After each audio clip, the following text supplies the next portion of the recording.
বড়ডোবা ও রোডে অ্যাক্সিডেন্ট হয়েছে, আহত এক। কি করছে রে, একবার নিচে পড়ে গেছে সব। শেষ শেষ শেষ।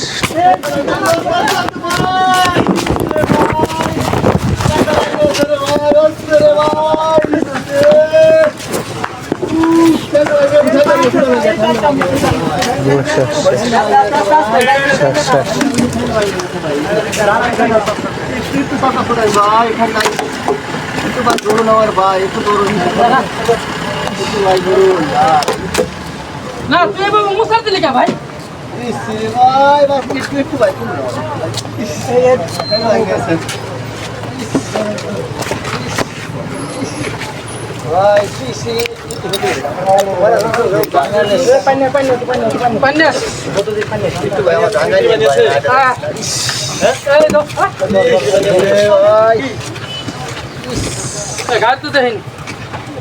সুদা সার দিয়ে আবার করছে কি ডাইনা মুসার মারছে ডাইনা মুসা ভাই আমার ঘরে